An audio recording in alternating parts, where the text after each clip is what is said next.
The UCLA Bruins do get a class of 25 commit after all. Mick Cronin with a late surprise with a couple of signees announced for UCLA men's basketball. Will they affect the program? We'll see next.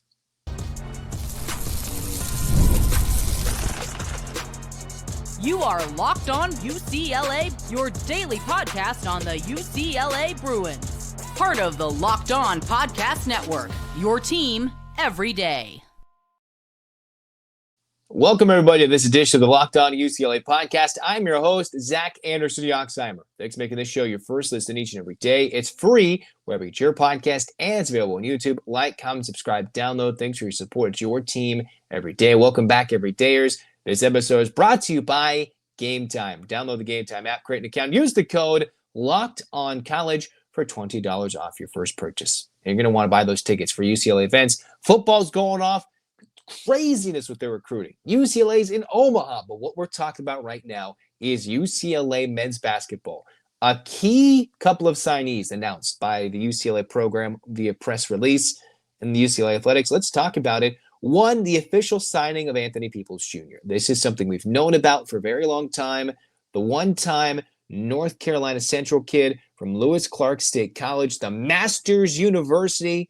He's been all around the block. And Peoples Jr., according to this release, a 6'9" forward, close to 70 career games and 3 collegiate seasons, has found himself with 1 year of eligibility, and the Bruins are going to use him as a reserve forward / big man, I would think, potentially third in the rotation at the 5, if that, okay? But the real surprise is UCLA getting Markell Alston.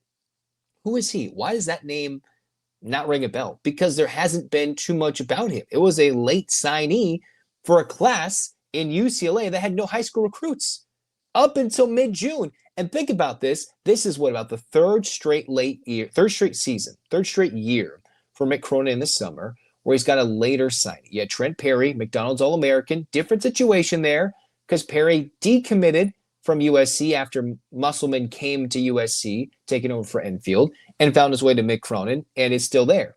Then you had a couple of summers ago where Adimara, Cape Utengel, all a part of a super heavy freshman class 1 year before the super transfer heavy class.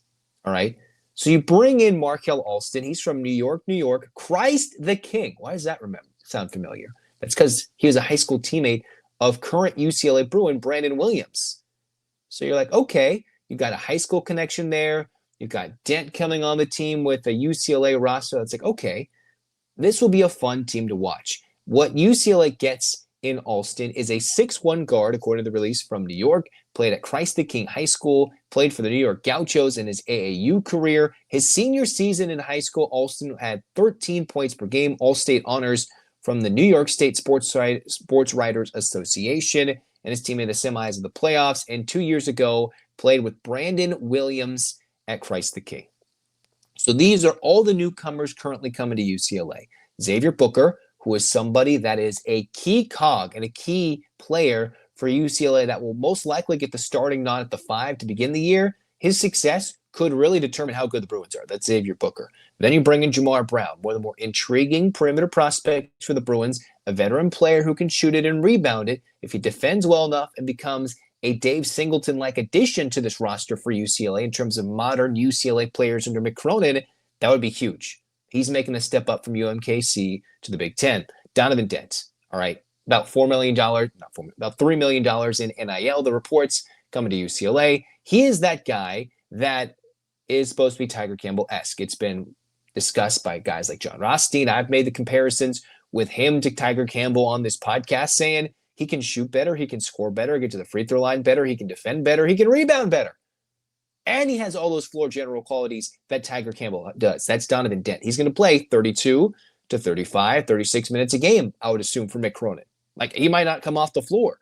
And then you got Steven Jamerson II, who is unique in this sense that he'll probably be the backup big man, maybe in some occasions make a spot start or split the role with Booker or maybe Peoples Jr. So I think Peoples Jr., one of the 2 official signees in this release from UCLA, is, again, third and maybe might get pushed further down the depth chart if UCLA wants to go small with Daly, with Bilodeau at the 5.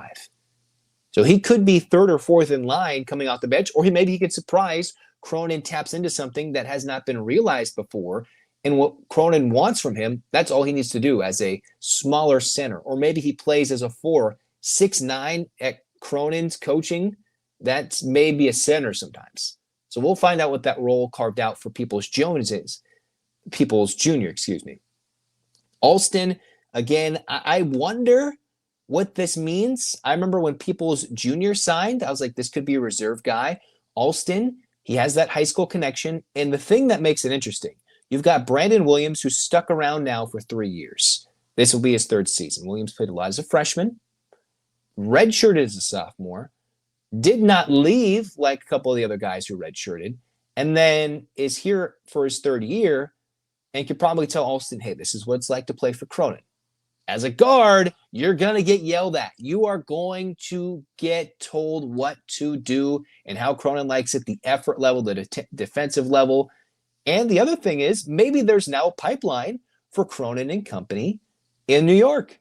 It's been 2 in the last 3 years of very small recruiting classes. Now, if you go back to all these players that have been signed late by UCLA, none of which carved out significant roles. Mata and BOMBSHELL, obviously 2 Bruins who have transferred out, they had some bright spots. They found potential. Mata in his 2nd year at UCLA, BOMBSHELL at Nebraska. But they had a little bit different trying to go internationally to come to UCLA. And so that delay probably hurt the process, maybe an injury or 2 for both those guys. And they didn't have true roles carved out on a freshman year team where that had a Dembona, even though the Bruins weren't that good a couple years ago. They didn't play a lot, late signee. Trent Perry, we all seemingly wanted a little bit more of the former McDonald's All-American, but he was stuck behind Sebastian Mack, Dalen Andrews, Sky Clark, a bunch of guards, Lazar Stefanovic.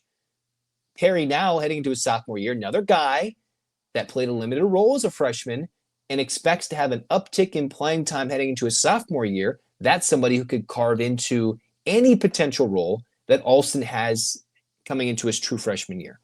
So I'm expecting a big jump from Perry. Maybe that's the 2, maybe that's the 1. I'm not sure where that's going to go for Mick Cronin. That could flip, that could change. He's probably got a better idea than that. But one of those 2 spots is where we could see Perry play a lot this year.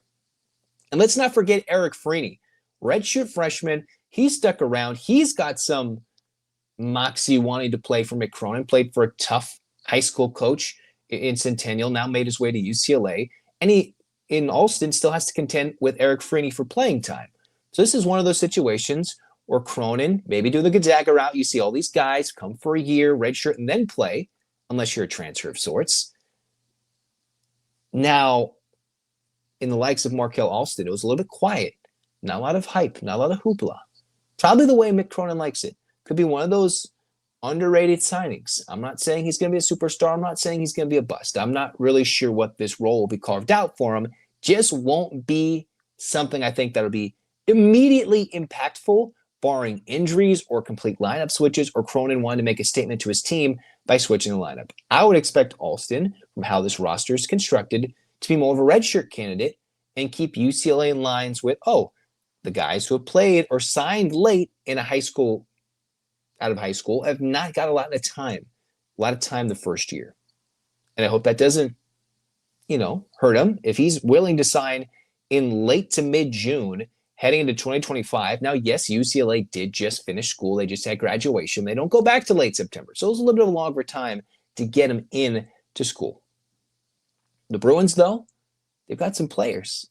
And finally, they actually do get their high school commit, which is what we've been asking for. Now, there's been a lot of 4 or 5 stars off the board, a lot of big name transfers. But welcome Markell Alston and officially Anthony Peoples Jr. to UCLA. Cronin's got his guys, and maybe this can continue a relationship of sorts with UCLA to the New York high school recruiting scene. Maybe it's just a teammate connection there, and Cronin's like, I'm going to tap in. Let me see what my guards look like in 2 years. And maybe he's had his eye on Alston, whatever that looked like a couple years ago when UCLA was recruiting Brandon Williams. But Williams is very young. He was a 17-year-old freshman. at UCLA. Now Alston comes to the Bruins. Okay, we'll talk more about it. Not sure if it leads to a big role, but something that hopefully builds into something more. All right. There's nothing like the NBA playoffs. Intensity, buzzer beaters, even the Stanley Cup. You got all the golden goals and everything in overtime, game winning. And hey, it's baseball season. If you're a Dodger fan, you're like, let's go get some games. There's nothing like being there in person with the atmosphere, the big time moments. All right. And if you're going to game time, check out the killer last minute deals, panoramic seat views, and no surprise seats and fees, because game time is a total game changer. Let's talk about it, because right now, if you're looking at one of those zone deals, they've got a 10% off exclusive zone deal for FIFA Club World Cup matchups. And you're like, man, this is something that's all around the country. I want to go. The year before, some big soccer event is coming to the UCLA. Or you're like, hey, I want to go see one of the big baseball games in our own backyard. But the exclusive zone deal is with the FIFA Club World Cup. Go check it out. You can see the exact view from your seat if you're going to a new stadium. The app makes it ridiculously simple.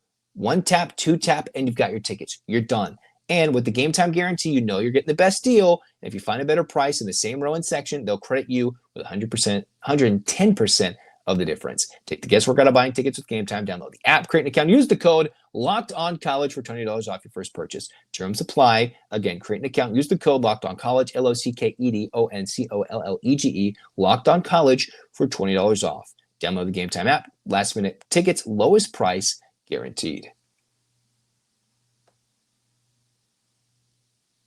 That's going to do it for this shortened edition of Locked On UCLA. The Bruins with a late ad in the class of 25. We'll see if it impacts. And hey, next episodes, we'll talk College World Series, UCLA baseball. We're going to talk UCLA football continuing to get Florida recruits, all that and more. So get your hands up. 8 clap time. And 1, 2, 3, 4, 5, 6, 7, 8, UCLA.